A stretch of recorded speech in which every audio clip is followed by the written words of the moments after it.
지난 시간에 에베소에서 데메드리오 사건, 은장색 그 우상 만드는 그 은장색 그 폭동 사건 우리가 생각했습니다. 이제 그 사건으로 인해서 물론 이제 그 사건에도 영향이 있고 또 그 일 다음에 이제 또 그 사도 바울이 생각하는 선교 여정이 있습니다. 그 다음에 가는 곳이 오늘 본문에 보면 마게도냐로 가게 됩니다.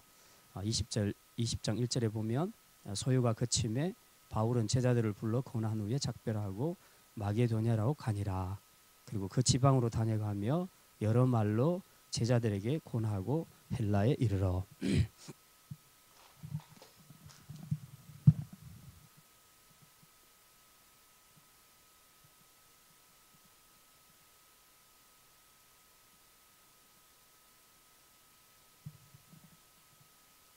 지금 여기가 터키 땅이고요.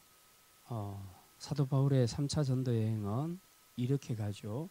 도로아로 해서 여기가 마게도냐 지역, 빌립보, 데살로니가, 베레아 이렇게 해서 고린도로 내려옵니다.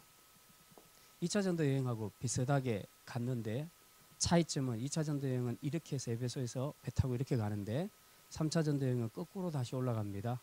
거꾸로 올라가서 배 타고 이렇게 가게 됩니다.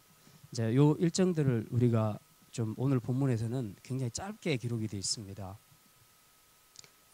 20장 1절에서 보면 마게도냐로 갔다 그리고 그 지방으로 다녀가며 그 마게도니아 지방이라는 것은 저 세 개 교회가 있는 곳입니다. 빌립보 교회, 빌립보 지방, 데살로니가, 베레아. 이쪽이 마게도니아고 이 아래쪽이 무슨 지역이라고 했죠? 아가야 지역, 헬라. 여기 본문에서는 헬라라고 나와 있는데 헬라 지역 혹은 아가야 지역이라고 그렇게 생각하시면 되겠습니다. 그래서 2절에 보면 그 지방으로 다녀가며 할 때는 마게도니아 지역을 이야기하는 겁니다. 그러니까 여기에는 빌립보, 데살로니가, 베레아 이런 교회가 있다는 거죠. 그 교회들을 지금 돌아다닙니다. 무슨 얘기입니까? 2차 전도 여행 때 그 전도했던 세웠던 그 교회들을 지금 다시 확인한다는 거죠. 돌아본다는 얘기입니다. 돌아보면서 그들을 격려하더라. 지금 그 이야기입니다. 에베소에서 사역하고 난 다음에 여기가 에베소잖아요. 에베소에서 사역하고 난 다음에 여기 소요가 있었는데 이 건너가서 원래 자기 생각도 이쪽 2차 전도 여행을 했던 이곳을 한번 돌아봐야 되겠다는 거죠. 한번 돌아봐야 되겠다. 자기가 세워놓은 교회들이 잘 성장하고 있는가 돌아보는 마음으로 이렇게 갔던 겁니다. 지금 2절은 지금 그 내용입니다. 그 지방으로 다녀가며 여러 말로 제자들에게 권하고 헬라에 이르러. 헬라는 저 밑에 고린도 지역, 아가야 지역을 말합니다. 이 밑에는 뭐 우리 2차 전도 여행에서는 또 뭐가 있습니까? 그 아테네 지역, 아덴 지역 전도도 저기 있죠. 자, 지금은 핵심은 고린도 교회입니다. 헬라에 이르러 3절에 거기 석 달 동안 있다가 배 타고 거기 석 달 동안이라는 것은 헬라 지역에서 특별히 고린도 교회를 이야기합니다. 고린도 교회에 누가 있었냐면 가이오라는 사람이 있었는데 그 사람이 석 달 동안 자기 집을 오픈해가지고 지금 사도 바울을 섬깁니다. 이제 거기서 숙소로 살 수 있도록 하고 또 특별히 겨울 3개월 동안 굉장히 추울 때 따뜻하게 이 사도 바울을 잘 대접을 했습니다. 그래서 사도 바울이 가이오 집에 머물면서 고린도 지역의 교회 복음을 전하는 이제 또 이런 사역을 하게 되지요. 자, 이제 이 사역에서 지금 이제 우리가 여기는 나와 있지 않지만 우리가 기억해야 될 것은 고린도에 있는 이 석 달 동안에 사도 바울이 쓴 편지가 바로 로마서입니다. 로마에 있는 교인들에게 편지를 쓰게 되죠. 로마서입니다. 자, 그 1절부터 3절까지의 내용을 이제 조금 더 우리가 다시 한번 정리를 해보면 에베소를 떠나면서 마게도냐로 갈 때에 사도 바울에게는 두 가지 풀어야 될 숙제가 하나 있었습니다. 그게 뭐냐 하면 고린도 교회 문제를 해결해야 된다는 거, 그리고 또 하나는 예루살렘 교회 예루살렘 교회에 돕기 위한 구제 헌금을 전달해야 된다. 모금을 해야 된다는 거. 이 두 가지입니다. 첫째는 뭐라고요? 예? 예, 고린도 교회 문제를 해결해야 돼. 우리 고린도전서 에베소 지역에 석 달 동안 3년 동안 있는 동안에 3년이죠. 석 달이 아니고 3년 있는 동안에 에베소에서 고린도 전서를 썼습니다. 전서를 써서 디도에게 너 가지고 고린도 교회 좀 가라. 그렇게 해서 이제 고린도 교회에 디도가 가게 됩니다. 가게 되고 나중에 어디서 보자 하면 드로아에서 나하고 만나자. 그렇게 약속을 합니다. 디도에게 그렇게 약속을 합니다. 자, 그렇게 했는데 디도가 갔는데 사도 바울이 드로아로 갔는데 지금 드로아로 가거든요. 갔는데도 디도를 못 만납니다. 그래서 거기 사실 그때 드로아의 복음의 문이 열려 있었어요. 그래서 사도 바울이 맘만 먹으면 드로아에서 복음 사역을 굉장히 확실하게 할 수 있었습니다. 그럼에도 불구하고 사도 바울이 여기서 복음을 전하지 않습니다. 전하지 않고 이쪽으로 건너갑니다. 마게도냐 지역으로 건너가게 됩니다. 디도를 만나야 되기 때문에 지금 사도 바울의 마음속에는 고린도 교회의 문제가 지금 심각한 겁니다. 그래서 편지를 1차 전서를 보냈는데 왜 이렇게 소식이 없을까? 약속한 드로아에 디도가 나타나지 않으니까 이제 자기가 먼저 들어가는 겁니다. 원래 코스가 이렇게 가기로 돼 있지만 그래서 빌립보로 먼저 갑니다. 근데 그때 이 빌립보에서 디도가 고린도전서 편지를 전달하고 상황을 가지고 빌립보에서 만나게 됩니다. 디도하고 사도 바울이 거기서 만나게 돼요. 그래서 사도 바울이 너무 반갑습니다. 그래서 고린도 교회의 상황을 그때 비로소 듣게 되죠. 들으면서 그 자리에서 이제 바로 또 두 번째 편지를 씁니다. 고린도 교인들에 대한 두 번째 편지를 씁니다. 이게 바로 고린도 후서입니다. 빌립보에서 고린도 후서를 쓰게 됩니다. 그리고 다시 디도를 또 보냅니다. 고린도로 다시 가라. 또 보내죠. 그리고 자기는 나중에 한참 있다가 이제 고린도로 들어가게 됩니다. 지금 요게 1, 2, 3절 안에 들어가 있는 내용이어야 되는데 사도행전에서는 이걸 밝히는 게 목적이 아니기 때문에 나중에 고린도서나 로마서를 보게 되면 이 3절 안에 들어가야 되는 내용으로 이제 우리가 알 수가 있습니다. 그래서 제가 설명을 드리는 겁니다. 자, 사도 바울이 에베소에서 데메드리오 사건을 겪고 떠나면서 해결해야 될 두 가지 숙제가 있는데 하나는 고린도 교회 문제를 해결해야 된다는 것. 또 하나는 예루살렘 교회의 예루살렘 지역의 구제 헌금을 모금을 해야 되는 겁니다. 모금. 돈을 일단 모아야 돼요. 그래서 돈을 모을 때 어디다 하냐 하면 이쪽 지역, 이쪽 지역, 이쪽 지역. 세 개. 여기는 아시아 지역이라고 하죠. 이쪽 지역, 마게도냐, 아가야 지역에 전부 다 소식을 알려줘서 예루살렘 교회가 지금 좀 심각하다. 이 가뭄 때문에 굉장히 심각한 상태에 있으니까 우리가 좀 도와줘야 되겠다. 그래서 각 교회에서 헌금을 좀 내주라. 그래서 헌금을 다 모금하는 일을 이제 이때 하게 됩니다. 그게 이제 이제 3절 한번 보겠습니다. 거기 석 달 동안 있다가 거기는 고린도죠. 고린도에서 석 달 동안 가이오의 집에서 머물면서 따뜻하게 잘 대접을 받고 이제 그리고 사실상 고린도에서 사역이 다 끝납니다. 3차 전도 여행은 여기서 끝났기 때문에 이제 어디로 가야 됩니까? 예루살렘으로 돌아가야 되겠죠. 수리아로 돌아가야 됩니다. 수리아로 돌아가려고 하는데 그때에 3절에 보니까 유대인들이 자기를 해하려고 공모함으로 마게도냐를 거쳐 돌아가기로 작정했다. 지금 고린도에서 3차 전도 여행이 사실상 사역은 다 끝나버렸습니다. 다 끝나고 여기서 이제 배 타고 이렇게 가든지 아니면 직항이 있다면 이렇게 가든지 배를 타고 갈 생각을 하고 있습니다. 사도 바울의 마음속에는 지금 이 시즌이 조금만 있으면 이제 유월절이 있습니다. 유월절을 지키고자 하는 그런 마음이 있었습니다. 그래서 그 날짜에 맞춰서 가급적이면 빨리 예루살렘으로 가야 되겠다. 뭘 가지고?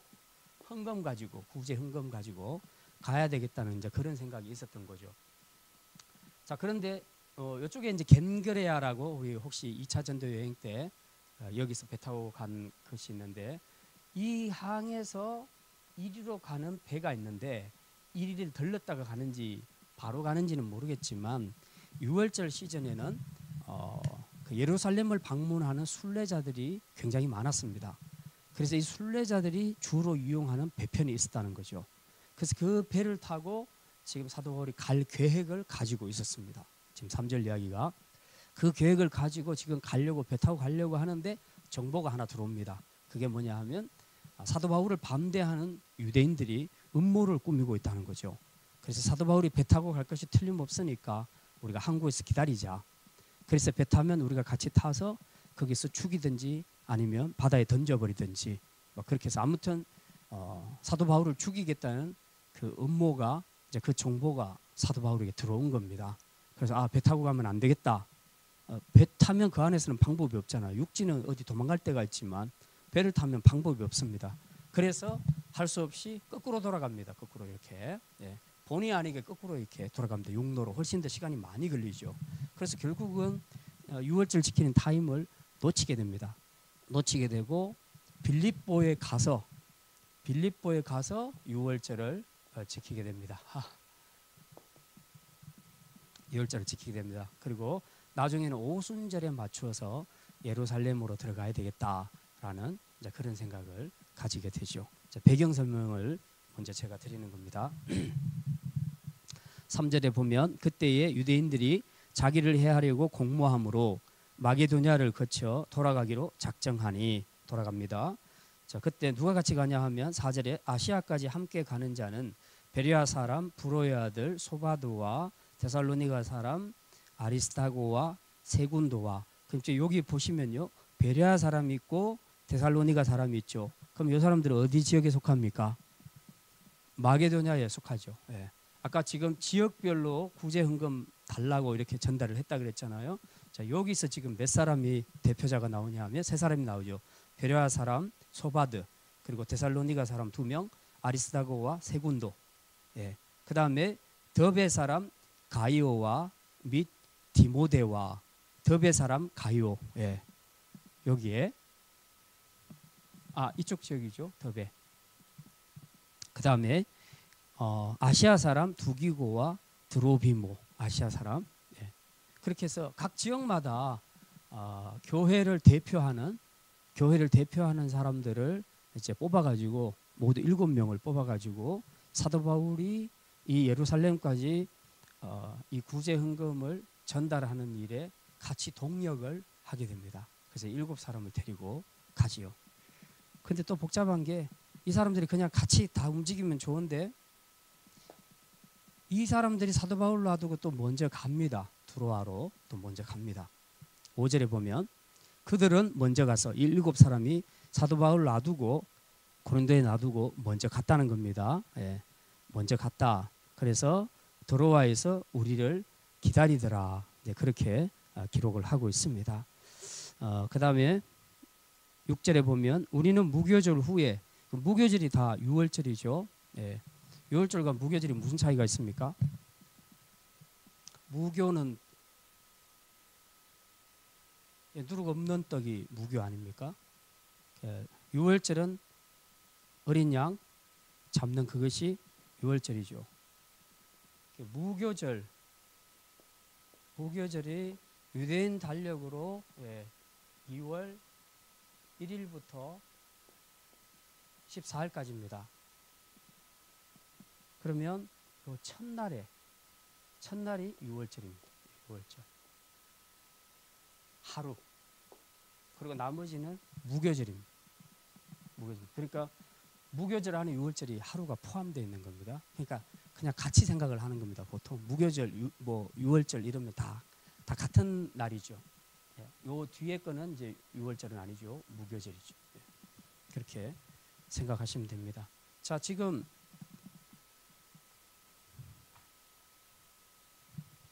우리는 6절에 보면 우리는 무교절 후에 빌립보에서 배로 떠나 닷새만에 드로아에 있는 그들에게 가서 이래를 머무니라. 우리라고 하는 말은 지금 사도 바울 일행인데 이 우리라고 하는 말은 이 사도행전을 쓴 저자가 포함되어 있습니다. 지금 누굽니까? 사도행전을 누가 썼죠? 누가가 썼죠. 예. 그래서 누가를 포함해서 사도 바울을 이야기합니다. 그래서 이 일행에 누가와 사도 바울이 같이 있었다 하는 것을 우리가 짐작할 수 있죠. 자, 무교절을 지내고 난 다음에 이제 빌립보에서 배로 떠나서 여기죠. 빌립보에서 배로 떠나서 5일 만에 드로아에 도착했다. 자, 그렇게 말합니다. 그리고 거기서 그들을 합류하게 되죠. 7사람과 합류하게 됩니다. 그리고 거기서 1회, 즉 일주일간, 7일간을 머물게 되었더라. 자, 그다음 7절입니다. 그 주간의 첫날에, 이제 이게 주일입니다. 주일. 그 전까지는 이스라엘 백성들은 안식일을 지켰습니다. 그런데 예수님 부활 사건 이후로는 그리스도인들이 다 주일날에 모입니다. 우리도 주일날 지금 모이죠. 안식일에 모이지 않습니다. 네. 자, 주일에 모였다. 뭐하러? 우리가 떡을 떼려 하여, 성찬식이죠. 예, 성찬식을 하러 모였습니다. 자, 근데 우리가 보면 좀 이해가 안 되는 게 드로아에서 떡을 뗐다, 교인들과 함께 성찬식을 했다 하면 성찬식 할 교인들이 있어야 될 거 아니에요. 그럼 이 교회가, 사도 바울은 드로아에서 복음을 전한 적이 없거든요. 그 없는데 어떻게 해서 지금 이런 교회 공동체가 세워졌냐 하는 거죠. 지난주에 제가 그런 말씀 드렸습니다. 사도 바울은 에베소에서 3년간 복음을 전했지만 여기서 복음을 들은 사람들이 다 흩어졌다 그랬잖아요. 그 사람들이 가서 교회를 세운 겁니다. 드로아 교회도 그렇게 해서 세워진 거예요. 사도 바울이 직접 전하지 않았습니다.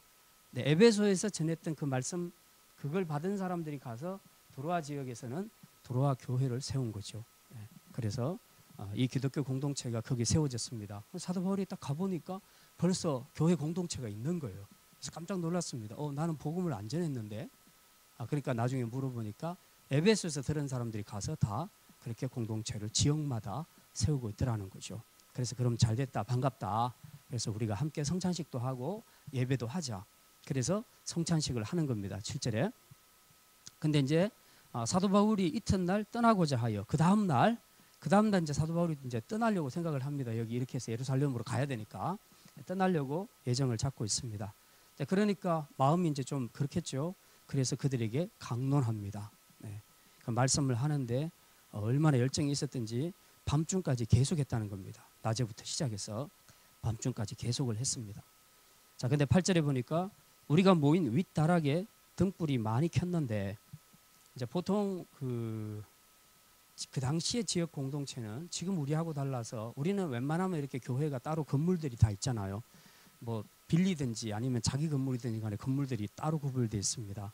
근데 이제 그 당시에는 초대교회들은 이런 건물들이 없는 경우들이 굉장히 많았습니다. 대부분 성도의 가정에 모여서 그렇게 예배를 하는 경우들이 많았습니다. 그러면 이제 성도 중에서 집이 큰 사람들, 이런 사람들은 이제 그것을 오픈하죠.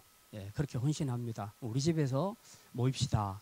그러면 다 함께 모여서 예배를 드리는 겁니다.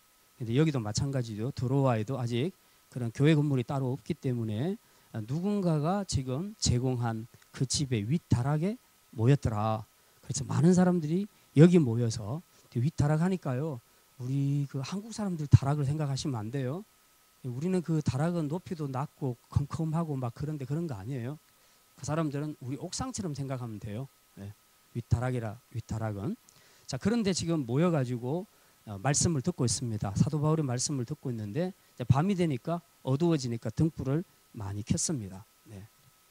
자, 그런 상태에서 유두고라 하는 청년이 창에 걸터 앉아 있다가 깊이 졸더니 바울이 강론하기를 더 오래 하며 졸음을 이기지 못하여 3층에서 떨어지거늘 일으켜 보니 죽은지라. 예. 이제 그 설교 듣다가 졸면 죽습니다 하는 이런 얘기를 제가 어릴 때 부흥 강사 목사님한테 되게 많이 들었어요. 그래서 막 어린 나이에 졸리는데도 그 부흥 집회에 앉아가지고 막 꼬집고 이러면서 이게 설교하다가 잘못하면 죽는다, 이제 졸면 죽는다, 이제 그런 표현을 되게 많이 들었습니다. 근데 실제로 여기 그런 일이 있네요. 왜 이렇게 졸았을까? 뭐 이제 여러 가지 이유가 있습니다. 일단 어두우니까 다락방에 등불을 켰고, 이제 등불을 켜면 산소가 그만큼 많이 없어지게 되죠. 그러니까 이제 공기가 그만큼 탁하니까 졸음이 오기가 쉽죠. 하품이 나고 그러기가 쉽고, 그다음 사람들이 너무 많이 모여 있어요.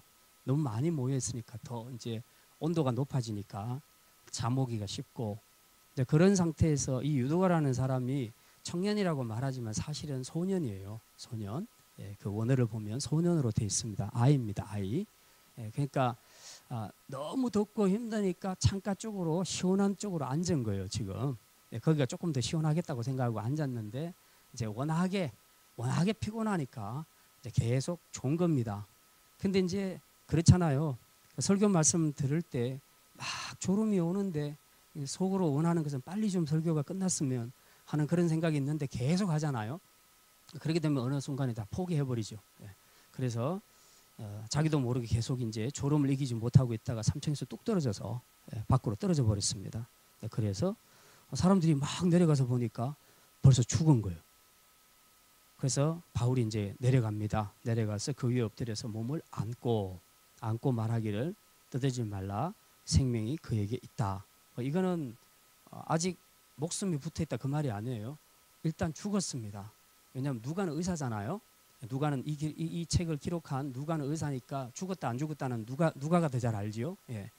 누가가 확실하게 죽었다고 말합니다. 일단 죽었고 그 다음에 사도 바울이 그를 안고 기도합니다. 예. 그래서 기도할 때 성령께서 역사하셔서 그의 생명이 다시 살아나게 되죠. 예. 그리고 11절에 이제 올라가 떡을 떼어 먹고 오랫동안 곧 날이 새기까지 이야기하고 떠나니라. 이제 사람들이 이게 한 생명이 살아나는 걸 봤으니까 얼마나 놀랐겠어요. 예. 그래서 이제 이게 또 이야기가 되는 겁니다. 하나의 간증이 되고 이제 이야기거리가 되는 거죠. 그러면서 사도 바울의 강론 듣느라고 밤새우고 또 유두고 사건 때문에 또 밤새우고 이야기하고 그렇게 해서 밤새 이야기하고 떠났다. 그렇게 말합니다. 사람들이 살아난 청년을 데리고 가서 적지 않게 위로를 받았더라. 예, 그렇게 기록을 하고 있습니다. 자, 이제 오늘 말씀.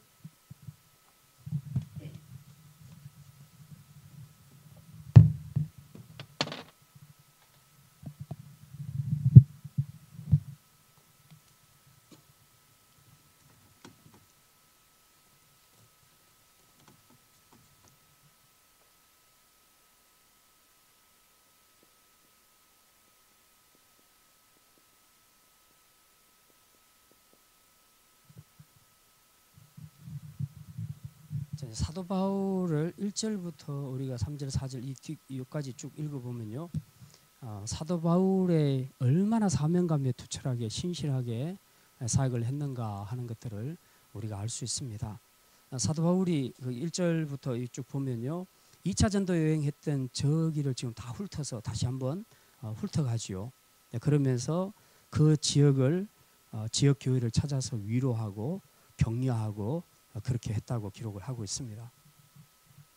우리가 사실 복음을 전하는 것도 쉬운 일은 아니지만 더 어려운 것은 복음을 전하고 그 사람이 영접을 했는데 문제는 그 다음입니다.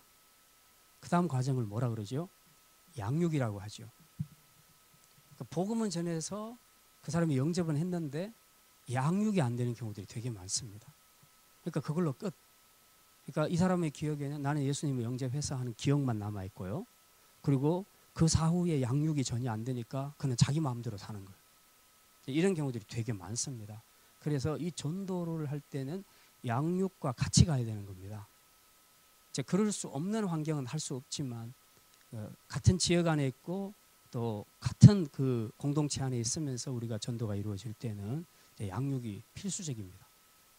그래서 영접했다고 안심하고 끝낼 것이 아니고 혼자서 뭐 잘 크겠지 그게 아니고 아기가 태어나면 젖을 먹어야 되지요.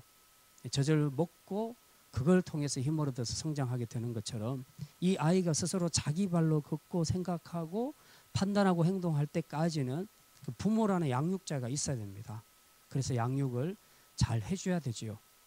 우리 아이들을 키울 때 다 우리가 지금 아이들이 다 뭐 스스로 걸어다니고 공부하고 할 말 다 하고 그러지만은 어렸을 때는 그거 아니었잖아요.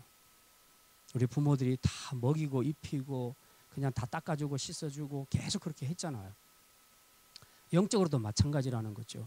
예수님 영접했으니까 하나님의 백성이 하나 더 만들어졌다라고 기뻐하고 거기서 손 놓고 끝낼 것이 아니고 또 혼자 크는 게 아니니까 누군가가 좀 자립할 때까지는 좀 케어를 해줘야 된다는 겁니다. 양육을 해줘야 된다는 거죠. 그래서 아직 어리기 때문에 판단하는 것도 그렇고 또 조그마한 유혹이 와도 믿음을 잃어버리기가 굉장히 쉽습니다. 그래서 우리는 전도한 사람이 사실은 그 사람을 양육까지 해주는 것이 맞습니다. 그렇게 해서 그 사람이 자립을 하게 되면 그 다음부터는 이제 그 사람을 놔도 되는 거죠. 이런 부분에서 사도 바울은 굉장히 책임감 있는 사람이었습니다.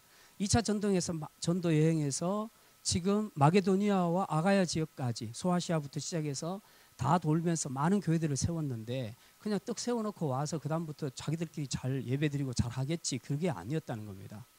사도 바울은 3차 전도 여행 때 다 다시 한번 훑었다는 거죠. 훑으면서 각 교회에서 지도자들이 어떻게 가르치고 있는가, 성도들이 어떻게 신앙생활하고 있는가 하는 것들을 일일이 다 점검을 한 겁니다. 하면서 필요한 말씀을 다시 주고 또 복음으로 세워갔다는 거죠. 그래서 이 목자로서의 사명이 굉장히 뛰어나다 하는 것을 알 수 있습니다. 게다가 보면 이 고린도는 이 아까 고린도 전서와 고린도 후서를 썼잖아요. 고린도 전서는 에베소에서, 고린도 후서는 빌립보에서 썼지요. 그 편지를 쓸 때 그 마음이 뭐였습니까? 고린도 교회의 문제를 너무 잘 알고 있는 거예요. 지금 고린도 교회는 거의 한 10가지 정도로 심각한 문제들이 있었습니다. 뭐 우상 제물 문제, 뭐 자기 아버지의 아내를 간음하는 문제, 뭐 파가 나누어지는 지도자들 파가 나누어지는 문제, 뭐 우상 제물 문제, 여러 가지 문제가 굉장히, 이렇게 많은 문제를 안고 있는 교회가 없다 할 정도로 고린도 교회가 굉장히 심각했습니다. 그래서 사도 바울이 너무너무 안타까운 마음으로 편지를 쓴 거죠. 2편의 편지를 보내지 않습니까? 그러니까 이 편지로서도 지금 사역을 하는 거거든요. 그래 놓고는 나중에 또 가서 고린도에서 3개월 동안 또 사역을 하지 않습니까? 그렇게 해서 고린도 문제가 말끔하게 이제 해결이 되지요. 근데 이거는 진짜 그 목자로서의 심정이 아니면 이렇게 사역하기가 굉장히 어렵습니다. 그냥 그만큼 했으니까 됐고 알아서 잘 할 거다 하고 돌아서서 다른 사역을 하기가 쉽죠. 근데 사도 바울은 그렇게 하지 않았다는 겁니다. 거기다가 또 사도 바울은 예루살렘의 부재 헌금을 모금하는 일, 전달하는 일, 이런 일들까지라도 지금 다 하는 겁니다. 마음에 예루살렘 교회에 대한 마음이 있는 거죠. 원래 여기가 본부 아닙니까? 예. 그러니까 이 본부 교회가 지금 무너져 가고 있으니까 이 교회를 또 가만 놔둬서 되겠냐. 그래서 사도 바울이 각 지역에 다 연락을 해서 이제 모금을 하도록 하죠. 사도 바울 안에서는 진짜 이 목자로서의 이런 마음이 굉장히 충만하게 담겨져 있는 것을 우리가 보게 됩니다. 정말 신실하죠. 자기가 맡은 양들에 대해서는 끝까지 책임을 지는 이런 모습들을 통해서 우리도 교회 안에서 크든 작든 다 각자 직분을 가지고 있고 우리가 리더라면, 목자라면 우리가 맡은 영혼들에 대해서 정말 한 사람이든 두 사람이든 몇 사람이 됐든 간에 우리가 좀 책임지고 신실하게 끝까지 좀 케어하고 양육하고 섬겨주는 이런 모습이 우리에게 필요하다. 이제 저는 이 본문을 보면서 진짜 분주하게 움직이는 사도 바울, 뭐 교회도 돌아보고 그리고 편지도 쓰고 그리고 예루살렘 교회 헌금 모금까지 하고 이 모든 일, 정말 사역이 너무 할 일이 많은데 이 많은 할 일들을 끝까지 신실하게 잘 감당했다는 거죠. 그런 점에서 우리도 하나님 앞에서 세움받은 자리에서 사도 바울처럼 이런 리더로서 우리가 정말 책임 있게 우리가 맡은 양떼들을 잘 감당할 수 있는 그런 목자로서 서야 하지 않겠나 하는 그런 생각을 합니다. 자, 그 다음에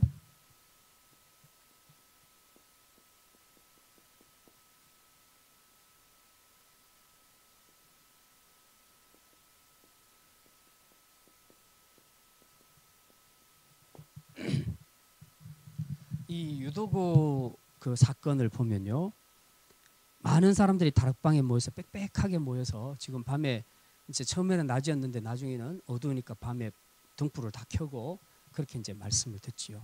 그 말씀에 대한 사모함이 확실하게 있었습니다. 이게 초대교회의 성도들의 특징 중에 하나였습니다. 이 사람들은 말씀이 있는 곳에는 무조건 찾아가서 말씀을 듣는 거예요. 정말 사모함이 있었습니다.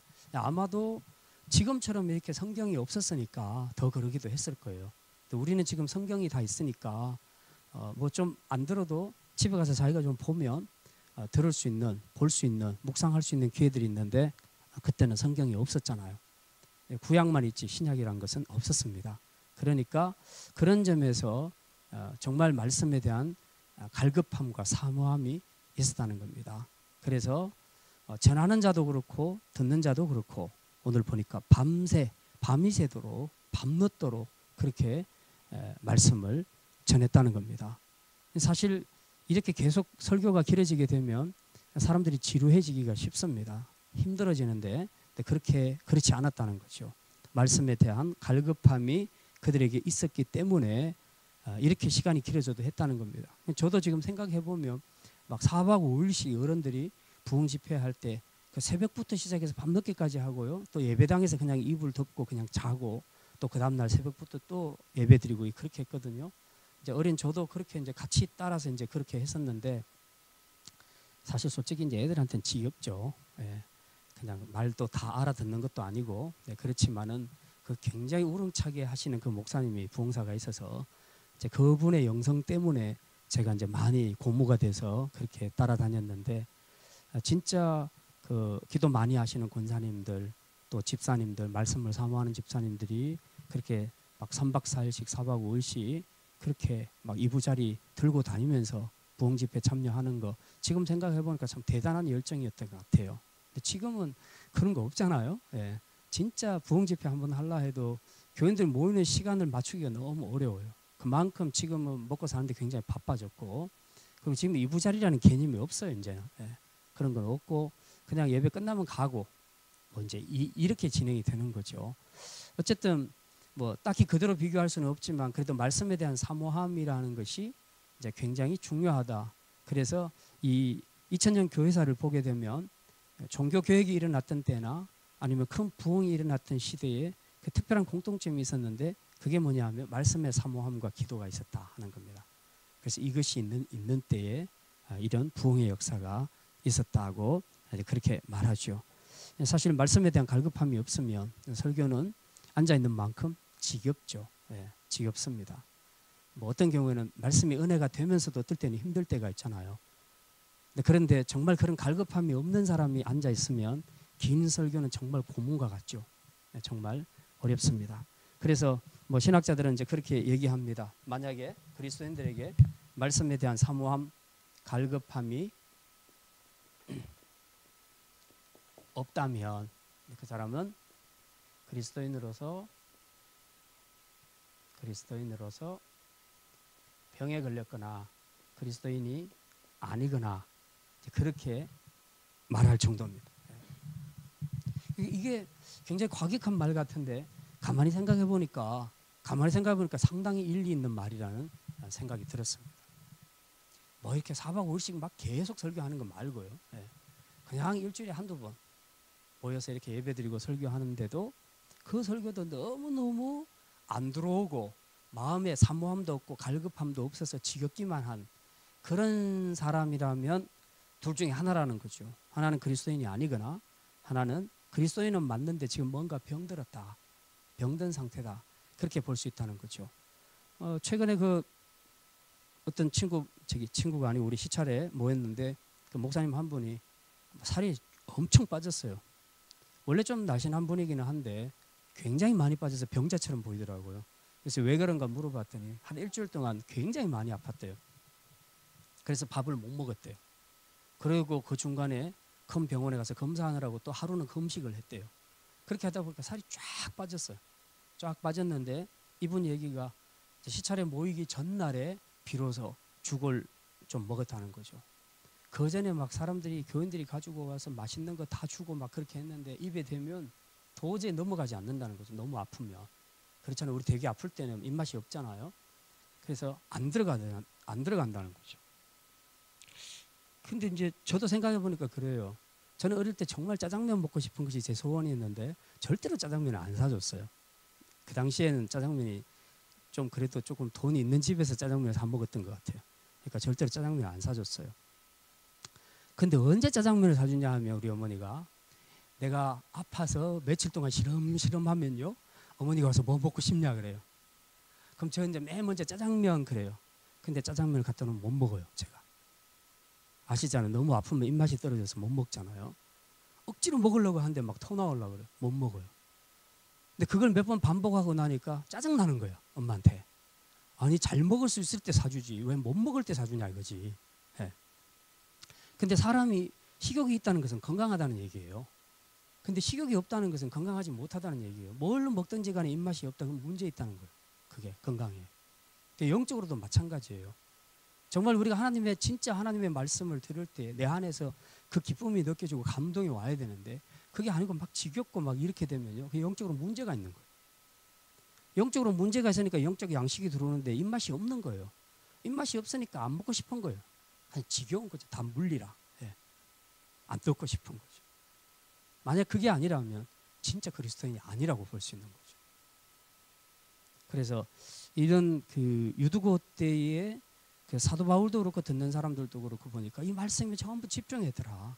그래서 밤 늦게까지 이렇게 시간이 많이 진행되는데도 불구하고 아무도 아무 소리 안 하고 열심히 말씀 잘 듣고 사도 바울도 열심히 복음을 전했습니다. 그 이튿날 보니까 아까 여기 보니까 그 이튿날 자기 일정이 있다 그랬잖아요. 일정이 있기 때문에 사도 바울은 더 늦게까지 그렇게 했다는 거예요. 무슨 마음입니까? 이게 이제 목자의 마음이죠. 나 이제 가고 나면 언제 올지 모르는데 내일 내가 출발해야 되는데, 그래서 그 마음 가지고 그날 밤에 열심히 자기 안에 있는 걸 다 쏟아내놓고 그렇게 하나님의 말씀을 전했던 거죠. 그리고 듣는 사람들은 지겹다가 아니고 진짜 언제 이 말씀을 다시 들을 수 있을까라고 생각하면서 그 간절한 마음으로, 사모함으로, 갈급한 마음으로 말씀을 들으니까 아무리 시간이 길게 진행이 돼도 전혀 문제없이 그렇게 진행이 됐다는 겁니다. 그러면 뭐 유두고는 왜 그랬을까? 이제 이것은 성경이 말 안 하고 있으니까 우리가 함부로 그렇게 판단할 수는 없습니다. 근데 얘는 아직 나이도 어리기도 하고, 그리고 어쨌든 사람이 아무리 은혜로운 말씀이라도요, 내 몸이 너무 피곤하면 또 힘들잖아요. 졸음이 올 수밖에 없습니다. 그래서 뭐 이 구절을 갖고 옛날에 그 목사님들이 막 그 설교 시간에 졸면 유두고처럼 죽는다 이렇게 이제 많이 협박 같은 말씀을 많이 하셨는데, 사실은 그런 뜻으로 쓴 내용은 아니에요. 이 본문은. 네. 정말 중요한 의미가 있습니다. 유두고의 죽음은 어떤 의미가 있냐 하면, 드로아 교회를 사도 바울이 세우지는 않았지만 기독교 공동체로 이미 서 있었잖아요. 서 있는데 지금 그것이 너무 기뻐서 사도 바울이 이 드로아 교인들을 앉혀놓고 성찬식도 하면서 하나님의 말씀을 자기가 그 다음날 떠나가는데도 불구하고 열심히 갈 때까지 전하잖아요. 그리고 성도들도 열심히 들었죠. 이게 바로 영적인 부흥의 역사입니다. 드로아 교회에 일어난 부흥 집회예요. 말하자면 이게 이 순간만큼은. 그러니까 이걸 하나님이 얼마나 기뻐하시겠습니까? 그러면 누가 제일 싫어하겠습니까? 사단이 제일 싫어하죠. 그래서 유두고가 떨어진 거예요. 유두고가 만약에 말씀을 듣다가 떨어져서 죽었는데 못 살아났다. 그러면 어떻게 될까요? 드로아 교회에 엄청난 시험이 오는 겁니다. 시험이 오죠. 우리 교회에서 가끔 그런 분들이 있었어요. 전도를 해서 결신하고 교회 나오기로 약속을 했어요. 했는데 우리 교회 요 앞에서 차 몰고 오다가 여기서 교통사고 난 거예요. 접촉사고. 예배 시간 11시인데 10시 50분에 접촉사고가 난 거예요. 그러니까 이제 놀랐죠, 우리도. 근데 이분이 그 사건을 계기로 교회에 안 나온 거예요. 교회 가니까 뭐 아무튼 뭐가 이상하다, 재수 없다는 거죠. 예. 그렇게 이제 해석이 되는 거죠.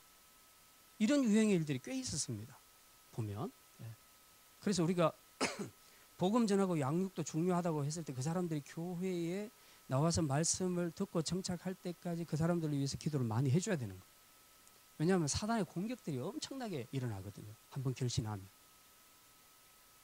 이제 이런 겁니다. 드로아 교회에 지금 영적인 부흥 집회가 일어난 거예요. 사도 바울과 온 교인들이 말씀을 사모함으로 열심히 아멘하고 듣고 있는데 한 명이 뚝 떨어져서 죽은 거예요. 교인들이 이렇게 놀라서 내려가 보니까 진짜 죽은 거예요. 그러면 무슨 생각이 들겠어? 도대체 뭐야 이게? 하나님의 말씀을 듣고 예배하는데 왜 이렇게 죽어? 말씀을 듣다가 떨어져서 죽냐? 그러면 이제 막 시험에 들 거 아니에요. 이런저런 별별 말들도 나오고 다 시험에 들고, 특히 이 아이의 부모는 뭐라 하겠어요? 우리의 교회 보내놨더니 죽었더라. 말씀 듣다가 죽었더라. 그러면은 이거 지금 복음 전하는 일이 앞으로 엄청난 장애물이 될 겁니다. 근데 사도 바울이 안고 하나님 앞에 기도해서 살려내잖아요. 그 성령의 역사로 다시 살려내죠. 그랬더니 그 다음에 밤새도록 이것이 이야기거리가 되죠. 간증거리가 되는 겁니다. 교인들한테. 무엇에 대한 간증입니까? 하나님의 일하심에 대한. 야, 하나님이 죽은 사람도 살려낸다. 지금 계속 사도 바울을 통해서 주의 복음을 듣고 있는데, 이건 어쨌든 이론이잖아요. 하나님의 일하심은 본인들이 개인적으로 아직은 체험을 못한 상태예요. 근데 지금 사람이 하나 뚝 떨어져서 죽었는데 이건 뭐야 이게. 엄청 시험에 들 상황이었는데 사도 바울이 안고 기도함으로써 낫게 했다는 거죠. 아, 사도 바울을 통해서 일하신 하나님, 저분이 생명을 주관하시는 하나님이시구나. 저분이 이제 이 모든 우리의 생명을 주관하시는구나 라고 생각을 하는 순간에, 야, 이제는 드디어 하나님의 일하심을 전 교인들이 다 본 거예요. 그 자리에서. 그러니까 유도구의 그 졸다가 떨어져서 죽은 사건은 뭐 설교 시간에 졸면 죽는다 이게 교훈이 아니에요. 우리 뭐 솔직히 여기서 안 좋으신 분 있어요? 한 번씩은? 다 피곤하면 졸지요. 그럴 수도 있죠. 예. 계속 졸으라는 뜻은 아니지만, 예. 졸 수도 있어요. 피곤하면. 근데 그 졸면 유도구처럼 죽는다고 이렇게 하면 좀 그렇죠. 예. 진짜 중요한 메시지는 여기 있다는 겁니다. 이 사단의 공격, 부흥해가는 교회를 끄끌려고 사단이 이 사건을 일으켰는데, 하나님은 그 사건을 역전시켜서 오히려 하나님의 일하심을 드로아 교회 교인들이 체험하게 만들었다는 겁니다.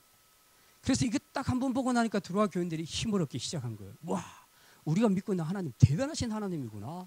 정말 대단하구나. 죽은 자도 막 살려내시는구나. 그래, 이거야. 사도 바울의 복음이 너무너무 감동적이고 은혜를 받았는데다가 구체적으로 하나님의 일하심을 실제적으로 자기 눈으로 다 봤으니 얼마나 감동이 크겠어요. 그래서 그때부터 드로아 교회가 엄청나게 하나님 나라를 위해서 일을 하게 된 겁니다.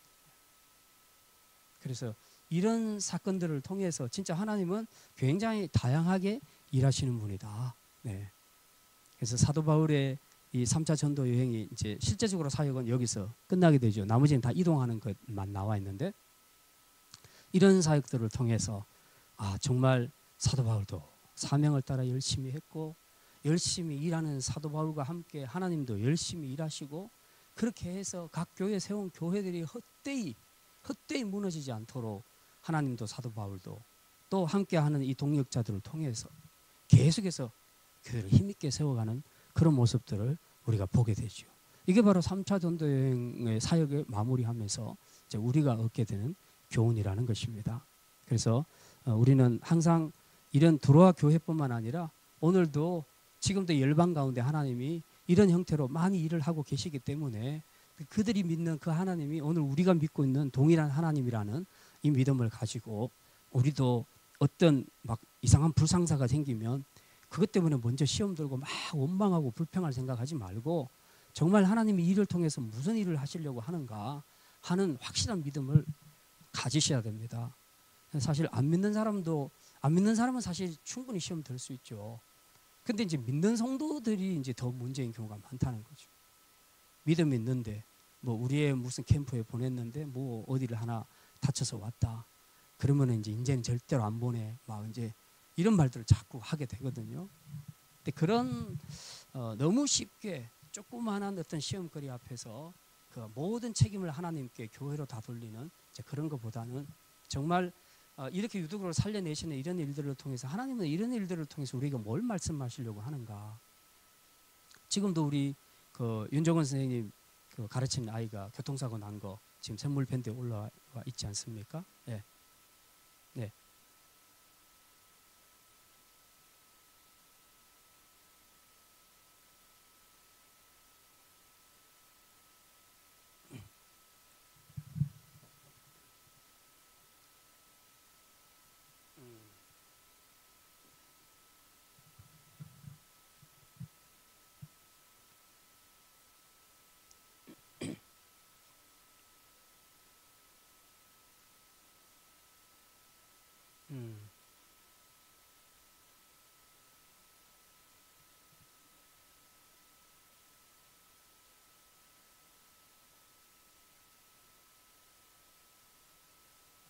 예, 어쨌든 이제 그분들은 뭐 안 믿는 분들이니까 우리가 이렇게 연결시킬 수는 없지만 이제 윤정원 선생님이 그 아이의 사건, 자기가 가르친 애가 다친 그 사건을 놓고 어떻게 해야 될지를 몰라서 선물본대에 글을 올린 거 아닙니까? 생각나는 게 주님밖에 없더라. 그래서 이제 도움의 글을, 기도를 해달라고 올린 거 아닙니까?